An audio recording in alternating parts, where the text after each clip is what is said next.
Welcome to the Dan Casper Show podcast, your chance to catch the full show anytime, anywhere. If you missed it live on the radio, no worries. We've got you covered with all the sports talk, opinions, interviews, and conversations from the show. From the Packers to the Brewers to the biggest stories in sports and around Wisconsin, it's all right here. This is the Dan Casper Show podcast. Hour 2, kick it off right now on this Wednesday morning. We are making the turn on this work week of ours. Thanks for hanging out with us and making us a part of your start. If you are up and at it, and you should be, for crying out loud. All right, get up, get going, get to work, and all that stuff. But hey, first hour we spent a lot of time talking some baseball, World Baseball Classic, chatting a little Brewers as our countdown continues.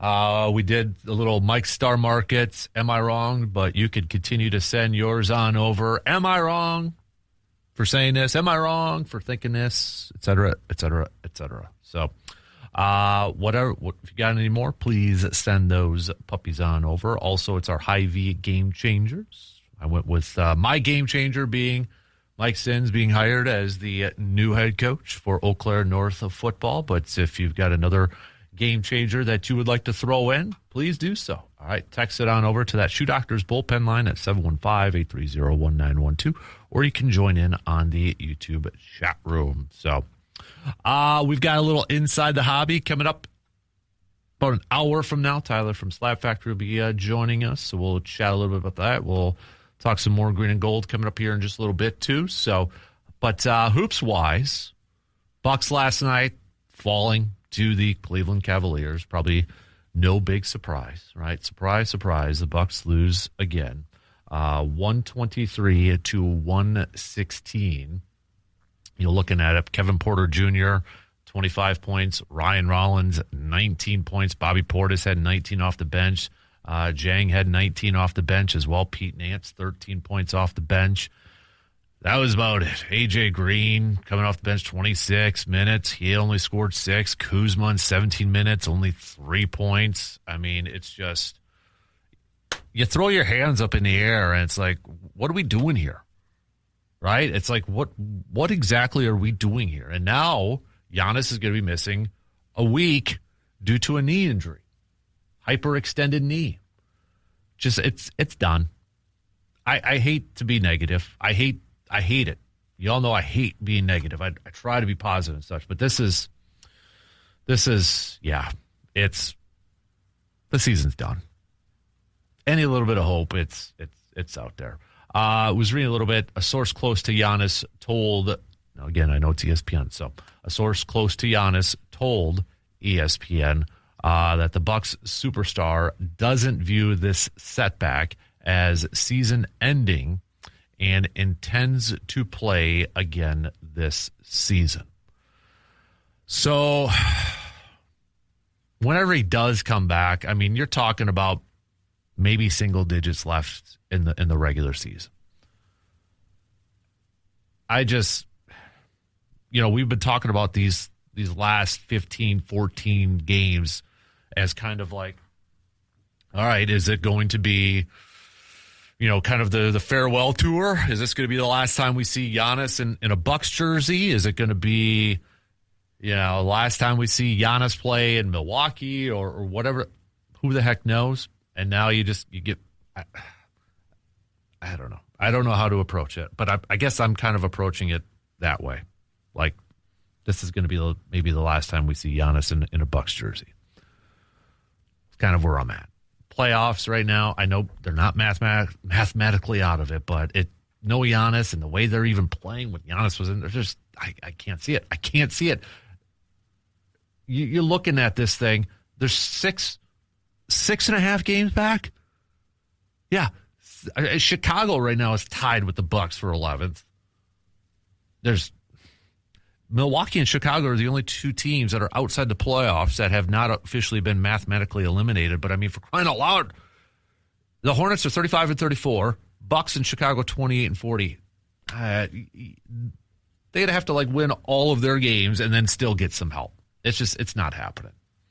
It's not happening. I hate to be a big Debbie Downer. It's just I can't see it happening. And it's disappointing. It's incredibly disappointing. I thought, and I'll admit it, at the beginning of the year, I thought, okay, maybe this Bucks team's going to be a little bit of a surprise. I know I wasn't the only one. But it's like, all the national peeps had the Bucks towards the bottom of the top 10, maybe in the play-in round. And I'm like, okay, maybe they'll catch some people by surprise.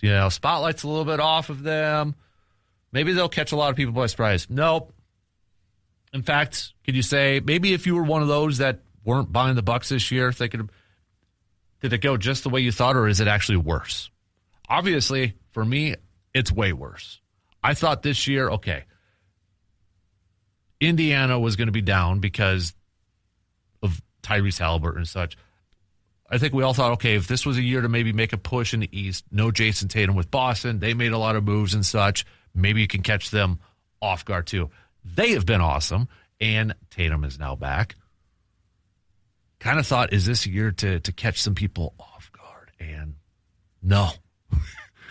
No, it wasn't. I mean, they couldn't even play together, or they couldn't even play well themselves, the Bucks. I think just overall an incredibly frustrating, poopy year for the Milwaukee Bucks. And I think we're at the point where a lot of fans just want to get to the offseason, get through this season, get through the NBA Finals, and let's start the process. Let's figure this thing out. Let's just get through it. Maybe that's trading Giannis, getting a new head coach, blowing up the roster, going a little Miami Dolphins on this thing, perhaps. I don't know. Maybe not to that extreme. But selfishly, as a fan, I want Giannis. I want Giannis on my team. I want Giannis with the Bucks. I want him there. I want him to play his whole career there. As a fan, I want that to happen. He makes the Bucks relevant. He gives them a chance to win. I want it. I don't know if that's going to happen. But I also want Giannis to win more championships too. And if that's not going to be with the Bucks, and if the Bucks are going to continue down this path of how they're building this squad and such, and I don't completely fault the front office. I think a lot of moves they made with the input from Giannis and such, and I think you see that all across the NBA. And they were aggressive in some moves, and they didn't work out. But I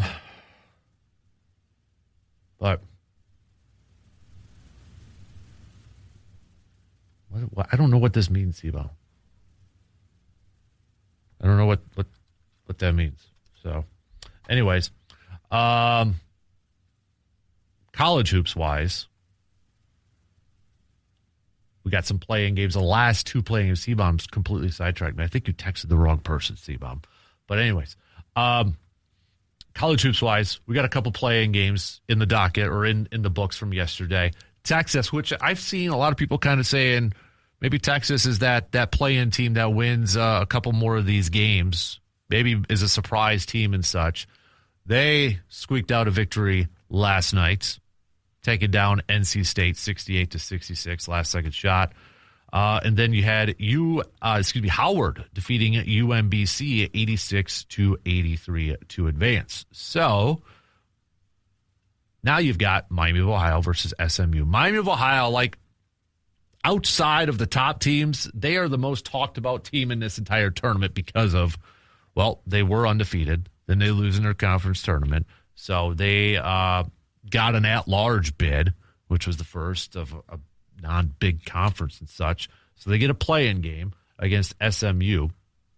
And then the other game on the docket tonight, Prairie View versus Lehigh. So, by the way, just if you're wondering what's the first game on the docket for Thursday, let me bring up these. Who gets the honors of tipping off this thing? TCU and Ohio State's going to be the first one. Tip time 11:15 coming your way tomorrow. Then we got Nebraska.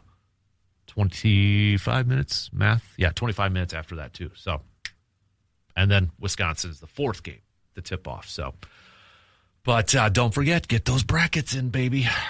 I'm going to keep pounding that until this is the last day I can tell you to do it. So get those in. All right, we got a lot of Big Ten teams in action tomorrow, early on too. Ohio State, Nebraska, First 2 games. And you got Wisconsin. And then Michigan State's in the afternoon going up against North Dakota. North Dakota State, too. So, but Michigan also in action. Illinois is in action. So a lot of Big Ten teams already in action. I like it. All right. Got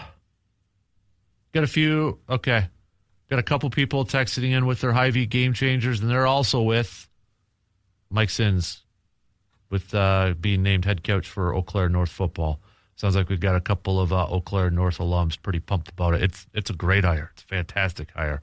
I'm really happy for Mike, and I'm really happy for Eau Claire North. That's an awesome hire. They got a really cool, really awesome dude to be the new head coach over there. Big time hire. So definitely a game changer. No question about it. I agree with you all. So continue to send some game changers over. 715-830-1912, or you can join in on the YouTube video chat. So, what?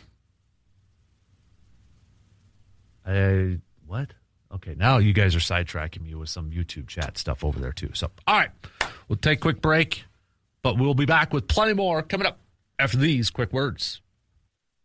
Accidents happen, but getting back on the road shouldn't be stressful. At Superior Auto Body in Eau Claire, you will find experienced technicians, quality craftsmanship, and service that you can trust. From collision repair and dent removal to full paint work and insurance coordination, they handle the details so you do not have to.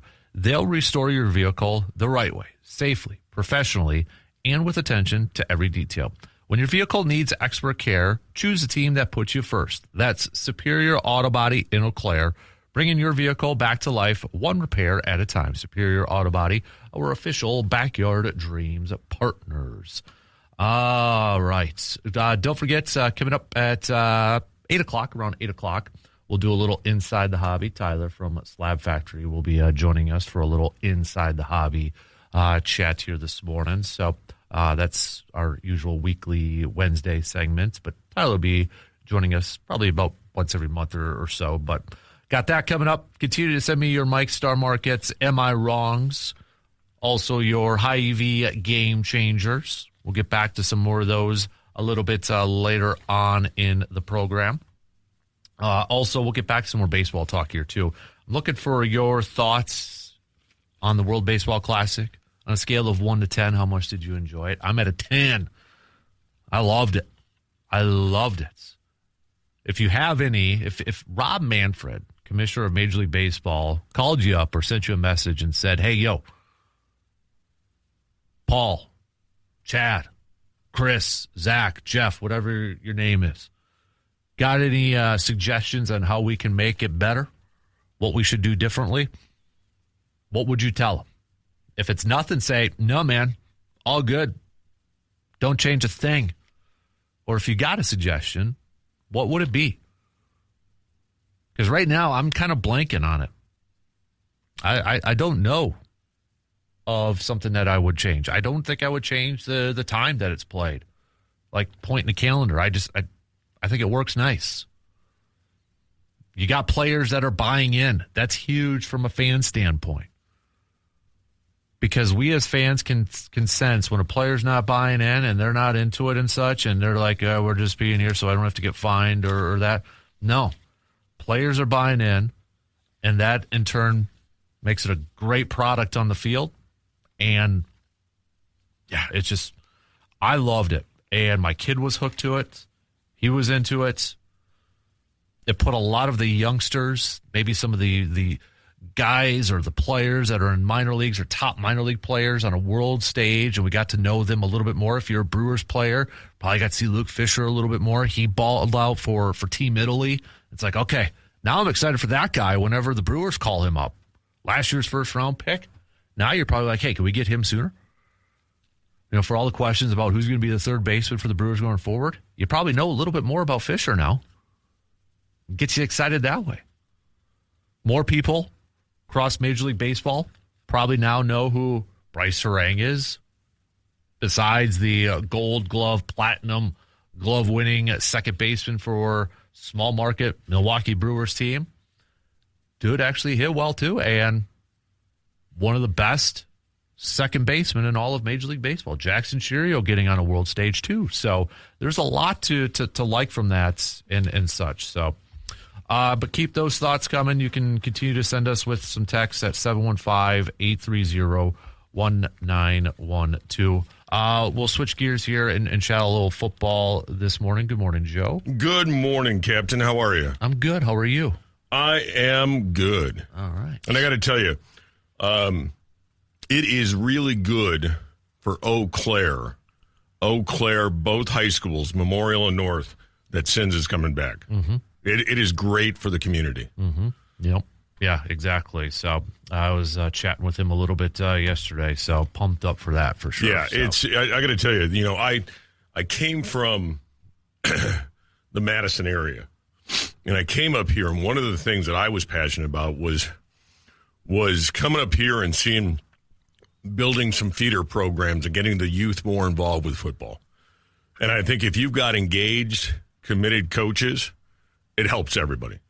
It helps everybody. So exciting news for Eau Claire. Mm-hmm. Absolutely. So football-wise, so not really a whole lot going on in the Packers sense of free agency right now. We're in that tier 2 or tier 3, whatever you want to call it, second wave or third wave or such. So maybe some bargain shopping out there and that there's still some veteran defensive linemen that are available in that. But at this point, how much do you think Goody is going to be willing to sign some of those guys if it factors into him potentially losing some comp picks for the 2027 draft that all the experts are saying is a very loaded draft at this point? I think he was careful this offseason to ensure, if he could, that next year's draft class he's stocked. Mm-hmm. And so you look at the moves he made, and really nothing's going to impact the comp picks for next year as far as the moves he made. Mm-hmm. So I think he went into the offseason. You and I talked about it, going after some veterans, which he did. He acquired, Franklin with a trade. And really, I think at that point too, and why am I drawing a blank? Javon Hargrave. Yeah, Hargrave. He was cut, so he doesn't count against the comp formula. So yeah, I think he was very careful, and I think he at this point, I think you're going to hear it pretty quiet at 1265 until the draft, and then you see what happens after the draft. What do you still need after the draft? And again, I like the way Green Bay attacked this offseason. Now, could you still hear an extension? Tucker Kraft, possibly. Christian Watson, possibly. Or do you wait until after June 2 when you get the full credit of Nate Hobbs' cut? But, I thought his approach to this offseason was smart and calculated. And again, I still say to get a fourth for Rashawn Gary, I thought that was huge. Mm-hmm. And so, again, I think the biggest news, that I saw coming out of Green Bay was Ed Policy. And Ed Policy talking about that now that teams can kind of sell off a portion of the franchise to other ownership groups, that really does impact Green Bay. And so Ed Policy, at his first press conference, he said, my number one job is to keep the Green Bay Packers in Green Bay. And I think most people at that time thought, well, what does he mean by that? That's a no-brainer. Mm-hmm. But Green Bay can't be sold to a private equity firm. Green Bay you can't do that. So then it comes to things like naming rights. So I thought it was really interesting when Policy came out, and I think he's I think he's being strategic in making sure that he gets in front of it, makes it public that this is a concern and it could impact Green Bay, and then doing something about it. It would not surprise me, Dan, if there is discussions about naming rights at Lambeau Field. And I think, I know people are upset about it and such, but at the same time, it is the fact that we are in 2026 and they still don't have naming rights, I think is impressive in itself, and it's going to be weird now, but I think to be viable. And I mean, for example, Stephen Ross just sold 1% of the Dolphins valued at $12.5 billion. Right. That's a lot of flipping money, for 1%. And they don't have that owner that has deep pockets Right. and such. So they got to come up with revenue and people are like, well, it's a salary cap. There's no salary cap on coaches. Right. There's no owner to help, upgrades within the stadium and such Right. and all that. So they got to come up with different ways. It'll be weird, but I understand it. I completely get it. So as you know, and I think we talked about it, I'm a season ticket holder. Mm-hmm. And the gentleman who started the idea of the personal seat license, and for those of you who don't know the PSL, at one point you had to sign the personal seat license and write a check for the right to write a check. Yeah. And pun intended, no pun intended, you had to keep up with the Joneses because Jerry Jones was the one who started that. Mm-hmm. So a lot of Packers season ticket holders, now my dad included at the time, he said, I don't know if I can afford this anymore. And so my brother and I told my brother, I said, there's no way these tickets are going out of our family. I said, we're going to pay Dad's PSL. And then you move forward. And so you have to stay competitive. Mm-hmm. And if the landscape changes, and again, I think it's great what the Packers are going to be doing with Bob Harlan. And if not for Bob Harlan, I don't know if the Green Bay Packers are here. So Bob Harlan had the foresight to make the changes that were needed to keep this franchise competitive. And I think policy is in the same vein. Mm-hmm. And again, so and Mark Murphy did, I think. Mark Murphy, absolutely. So yeah, I have zero problem with whatever Green Bay has to do because they're not going to remove the name Lambeau Field. No. Now, could it be Quick Trip Stadium at Lambeau Field? Sure. Mm-hmm. They're not going to do something to ruin the history. And if you've been to Lambeau and all the renovations and everything that's there, it still looks like the original Lambeau, at least from modern times. And so they kept the brick. They kept those types of things to keep the memories and the history there. So, yeah, I have zero problem with doing whatever Green Bay has to do to stay competitive because I still think it's a unique story. Mm-hmm. And again, if you've got to keep up with the Joneses, quote unquote, do it. And it's not. We had some people saying, "We'll just sell more stock." That's a quick solution. You're talking about a yearly income. Yeah, it's a drop in the like bucket. It's a drop in the bucket. Right, exactly. And no owners aren't going to get dividends from this. That's not how that works either. I mean, it's just if it helps Green Bay and it helps the franchise and remain competitive, I'm okay with it. And like you said, they're not going to wipe away the Lambeau Field name. No. And the other part in this, too, is like I think Ed Policy made a really good point. They got 150,000-ish people waiting on that season ticket waiting list. Mm-hmm. If they wanted to, they could skyrocket those ticket prices. 100%. And do it that way. Right. And they're not. They're keeping in the middle of the pack in terms of ticket prices. I think my season tickets, I might be off a little bit, but I think it was a $4 per ticket increase per game, of course. So that's not bad. Right. When you think about where the salary cap has gone and where you think about expenses and just all of these things you think about, you say to yourself, okay, $4 a ticket. All right. Times 2 seats, times 9 games. All right. I can do that. Mm-hmm. I can do that. And so again, I just, again, looking back to Harlan, to Mark Murphy, now to policy, you have to look at running this franchise, especially with no owner. You have to look at it like you're the CEO of this company, and you have to do what's best for the team, but also the business. Mm-hmm. And I think we've seen that all three of these gentlemen, from Bob Harlan to Mark Murphy, now to Ed Policy, have the business side in mind, and they let people who know the football side run the football side. Right. And I think, maybe I'm speaking out of turn, but maybe some fans who don't like this, maybe they'd be okay with it if it was a Wisconsin company, or something like that. That's why, I said Quick Trip. Right. You could say something, heck, right here in our hometown, John Menard could write a check. Mm-hmm. So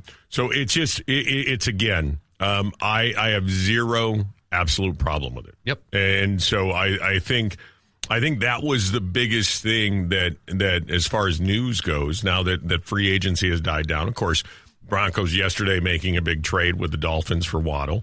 But did you see the dead cap That Miami's carrying 117, 114, something like that. Yeah, man, that's crazy. Yeah. That is just crazy. But I feel bad for Malik Willis now, but maybe not. He got a nice contract. I was going to say, I think he's doing okay. Yeah, I think he's doing okay. I would if I were Malik Willis, though. I would probably take Matt LaFleur out to dinner at some point and tell him thank you for that. So, but yeah, outside of a random trade or maybe a random signing. I think, the Ed policy news was the biggest, and now, it's on to the draft. Yeah. I know there was the Anthony Richardson rumor over the weekend that Green Bay is potentially a target for him. I can't see that in terms of his current cap hit. You're talking about $11 million cap hit for a backup quarterback. Right. Colts would have to pay a big chunk of that portion for that to work. Yeah, I think so, too. And that'd only be for 1 year. Right. So. You got Malik Willis for a seventh. Mm-hmm. As Andrew Brandt likes to say, a ham sandwich. Right. The asking price for Richardson, at least right now, from what I'm understanding from the Colts, is a fourth or a fifth.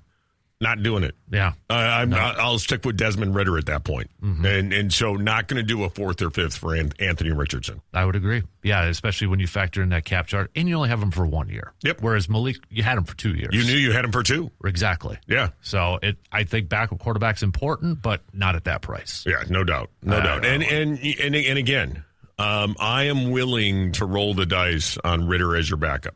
Because this is another guy, in my opinion, that has Malik Willis-like qualities. Mm-hmm. And so, again, I'd rather roll the dice than make that kind of a deal. Now, of course, the other one, and I want to throw this out because the other one out there, I believe Josh Sweat, right, from the Cardinals? Yeah, Josh Sweat. Yep. So, and people are saying, hey, let's trade Jaden Reed for him. Mm-hmm. Do you trade Jaden Reed? Is he right now, in your opinion, expendable? No. No, I agree. No. I don't. I don't either. I think you got a receiver going into his last year of his contract, and there was no question 2 seasons ago he was the leading playmaker on this team. Mm-hmm. And now again, if Jaden Reed catches that pass in that Chicago game in the playoffs, that was just a perfect pass from Love on that last drive and puts them in a position at the 20 with 40 some seconds to go. Do the Packers pull that one out? Maybe. Mm-hmm. But I still think Jaden Reed is valuable. And I think now that you've got Watson on one side, Golden on the other side, and then you bring Jaden Reed in that slot with Tucker Kraft coming back, I think your offense is complete. So I don't make that deal. If they did make that deal, would I hate it? No. But I don't think it's needed. I don't think it's necessary. Yeah, I don't think it's needed right now either. And yeah, selfishly, I'd like Jaden Reed to stick around, but money is also going to be at a premium. Yeah, no doubt. I mean, there's only so much to go around. Mm-hmm. And I think the priorities for the Green Bay Packers, no question, are Tucker Kraft and Christian Watson. And maybe Devontae Wyatt. And Devontae Wyatt, yeah. And so Jaden Reed becomes probably fourth on that list. And then you got to see what kind of year, what happens this season before you make that move. But I still wouldn't make that trade. I still would not make that trade. And I saw some stuff on Packers social yesterday about, trading Reed and a draft choice to Miami for the running back. Amit or yeah, I know who you're talking about. And I just was like, I don't make that trade. No, I don't make that trade. So again, it's on to the draft. Packer fans, be confident and comfortable in knowing that. Yeah. Thank you. Be confident and comfortable knowing that Ed Policy has the franchise's future on his mind. I think that's all we can ask for. And we have a few people saying Green Bay has money; they should not do that. But they have the emergency fund. It's $500-600 million, which I know for us it might sound like a lot, but you look at earlier in the week what happened on Monday. The Patriots, with a deep-pocketed owner, naming rights to their training facility. Yep. I mean, so I wouldn't be surprised if Don Hudson Center all of a sudden gets a sponsor on there either. If anyone has ever seen the Green Bay Packers practice, look at their jerseys. Yeah. Because Bell and Health. Yep. Do you think that was free? No. Do you think Green Bay gave that to Bell and Health? No, that's a form of naming rights. Mm-hmm.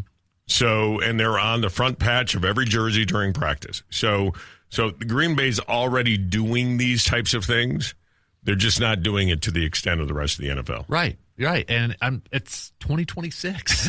That's where I'm like, we should probably be thankful it went this long without. And to be fair, Ed Policy said that's not an avenue we're looking at now, but he did throw it out there. Absolutely. Hey, it could come.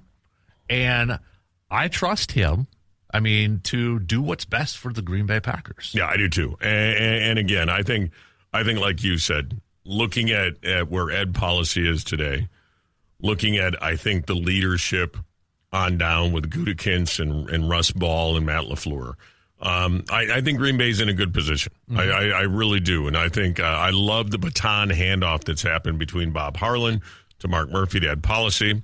I love the baton handoff that's gone from Ron Wolf to Ted Thompson to Brian Gutekunst.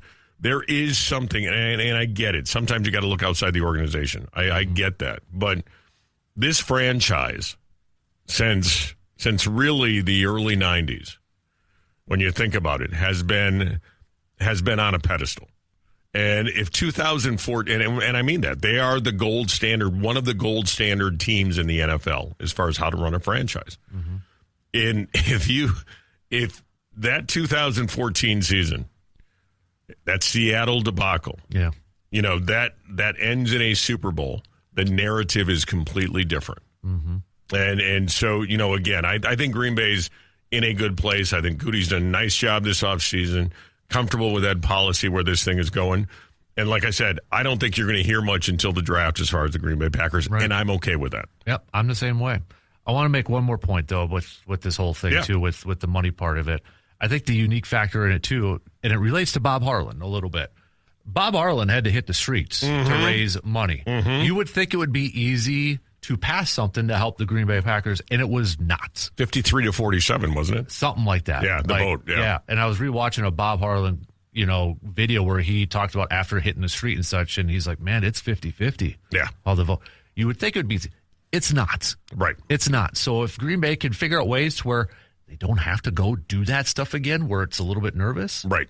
I'd rather have that, because you have those other issues that not like an owner, right? Where you could just like, okay, yep, you need upgrades here. This has to go to vote. This has to go to that. If Green Bay can have that fund a little bit higher where they don't have to do that, it takes a lot of that stress away. No doubt, no doubt. And again, I love the way that the organization, the franchise has been built. I love the fact that my dad had the vision in 1957 to buy season tickets. Yeah. And again, going back to, as my dad was getting older and the PSL came out and things were changing for him, my brother and I picked up the slack. And I think that's what you do, and I think that's what this organization has done, is you pick up the slack. And again, I chuckle at everyone up in arms about the naming rights when it's like, guys, look at their jerseys during practice time. That is naming rights. Mm-hmm. So they are already doing it. It's just they're not throwing it in your face, right? And by the way, how many of us call American Family Field or whatever the heck the official name is? Mm-hmm. How many of us call it that? Probably 50-50. Maybe it's still Miller Park for all. And that's the thing. If you add a name to Lambeau Field, what are you going to call as a fan? Lambeau Field. Lambeau Field. Yeah. I mean, how many of us really take the time to say AmFam in front of Miller Park? Right. And you know what? It took me a long time. Honestly, I was a county stadium kid. Yeah. It took me a long time to get to Miller Park. Yeah. So it's not that big a deal. Yeah. Bottom line is it's not, because no one's going to call it Quick Trip Stadium at Lambeau Field. Right. They're going to call it Lambeau. Mm-hmm. That's it. Exactly. So. Yep. I agree, man. So. All right. Well, listen. Hey, how's your bracket looking, real quick? Well, we'll find out tomorrow right away. So, I got Wisconsin going to Sweet 16. Are you one of those that says Wisconsin is that team that no one wants to face? Yes. Yeah, me too. They also could be a team that could be out game one. There's no question. I hate picking Wisconsin because you could make one argument one way or the other. So. I thought the Big Ten tournament for Wisconsin played out exactly the way it should have without Nolan Winter there. Yep. I said, look, good showing. You took Michigan to the final possession. Mm-hmm. You got an extra day of rest. Yep. You get Winter back, and now you make a run in the dance. Yep. And so super excited about where this team can go. And I think the Fire Greg Gard club is pretty quiet right now. Yeah. Yep, I agree. I agree. So there we go, man. All right, dude. Appreciate it. We're going to take a quick break. Back with plenty more as we start to wrap up the second hour after these quick words. Baseball talk with the World Baseball Classic, Brewers-wise, Hoops Chat. Get those brackets in. Go to our website at sportstalk1051.com. Click on that Fan Cave tab and scroll all the way down to the bottom, and you'll see your bracket challenge in there, too. Also, got to give a shout-out. What a successful trip down to Florida for the Blue Gold softball team. Undefeated, man. I mean, that's a heck of a trip down to Florida to go down there and pick up wins all across the board. So they'll be back at the Sonntag next Tuesday, the 24th, with a doubleheader against Superior. But, man, putting on an offensive clinic, 6-4, 8-0, 5-0, 15-0, 13-5. 3-2, 7-2, 8-0, and then the final game against Webster, 18-1. So Blue Gold softball, 14-4 so far this season, riding that 9-game winning streak. Going to be coming back to the Sonntag with a lot of momentum, and they're going to be playing their next couple series over at the Sonntag Center here up until early April. So lots of home games for the Blue Golds coming up here too. So, all right. With that, let's take a quick break, and we'll be back to kind of start to wrap up the second quarter and the second hour after these quick words. Got a few minutes left to the top of the hour here, but we're going to kick off our early little Inside the Hobby chat here with Tyler from Slab Factory, who's joining me in studio again this morning. Good morning, sir. How are you? I'm doing fine. How are you? Not too bad, man. Not too bad. So... roads okay coming in, or a little dicey? I mean, it was a little rough. Yeah. I live out past Lowe's Creek Road, so not super plowed. But, right. Yeah. So, well, hopefully that's the last of it, right? Yeah, I'm hoping so. Man, are you getting ready are you a baseball kind of guy too? Getting ready for the season? Yeah. I actually brought, because I know that you're a Sal guy. I brought a card. He's the GOAT, man. We'll kick it off with something that we have in shop. A pretty fun Sal Frelick card. Yeah. No, I love Sal. Sal's one of my favorites. Yep. I'm a big Churio guy. I think I talked about that last time. Yep. I was watching the World Baseball Classic last night.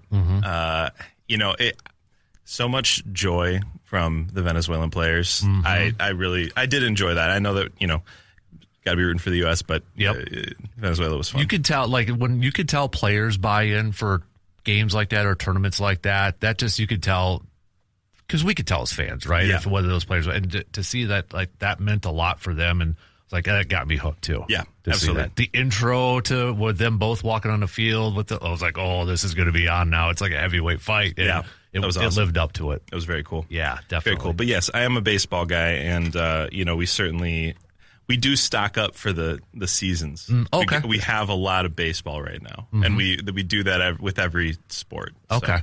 Yeah. So I was have you been kind of is it the new Tops? Are they the big ones? It's got the Hank Aaron on the cover and such? Yeah. Yep. So new Tops, Tops Series 1 is a little bit older now, and then you've got Bowman's Best as a recent release that they have as well. We've got that kind of stuff in shop, but the next big product out of Topps is actually basketball. I believe Bowman is their first collegiate and pro combination product that's coming out soon. Yeah. So that's I think that's the next big Topps release. I might misspeak because there might be a baseball product that sneaks in there, but yeah. Mm-hmm. Awesome. So, because we only got a couple minutes, so I really want to dive into it coming up in the next hour and such. But kind of going back, so I was actually going to ask this a little bit later on. Do you kind of stock up when it's those seasons and such? Yeah. So, basketball kind of dwindling down a little bit, or with March Madness, does it kind of pique a little bit of interest? You'll see that aspect. If you have collegiate guys, then you'll see those guys sell. Okay. Collegiate products don't sell quite as well in markets that are big pro markets. If we have Badger stuff, we'll sell it for sure. But honestly, it's really more about the pro markets. Right. Basketball's dwindling, but anybody who's going into the playoffs, I mean, Con Knipple is going crazy right now. Yeah. His market is great, and he's going to be in the playoffs, at least in the play-in. guys who are going to be in the playoffs, those will pick up, but otherwise the rest of it, it certainly slows down. But people are buying Jordan and Kobe and all those guys like crazy right now. Really? Is there a reason for Kobe or Jordan? Is it just we can definitely dive into it after the top because it's a long story, but like the high end market is kind of going a little bit nuts. Okay. Interesting. So it's certainly a good topic of conversation. Yeah. Shohei's going crazy too. Okay. Yeah, I mean the Judge and is it the Aaron Judge and Shohei card that I've been seeing? That autographing the dual logo man. Yeah. So pretty crazy. All right, we'll hit that up coming up here because we just got 2 minutes left to the top of the hour. So, are you open if anybody's got a question? Send it on over. Absolutely, please. Right. Yeah. I know Paul has been waiting for this segment. So, Paul, big card collector guy. If you got any questions, send them on over. Anybody else, text them on over or hit us up on YouTube. All right, 715-830-1912. Also, you got your bracket in yet? I have my bracket in. I never feel good about my bracket, and I'm always right. So there we go. Yeah, about being feeling bad about it. Oh, okay. Yeah. No, I'm never right about my picks. No. Who do you got? I do have Duke. It's no fun, but I have Duke. They look pretty overwhelming. Mm-hmm. Best defense in the country, one of the best offenses in the country. It's hard. That's a fun region though too. When you look at all the iconic coaches, I agree, and legendary coaches and such. I do like Arizona. I think that they absolutely manhandled Iowa State, a couple weeks ago. So I like them too. But yeah, we'll see. And then Wisconsin's that team that could lose their first one or maybe go on a run too. I don't see them losing to High Point, but the famous last words, I'm going to go ahead and knock on wood real quick, but Arkansas is tough, Arizona after that. I don't love it. Not a great bracket. Yep, exactly. All right, Shot Clock's going to cut us off here. So we've got some quick news updates, but we got plenty more with Tyler coming up here for a little some inside the hobby chats, card chat, such.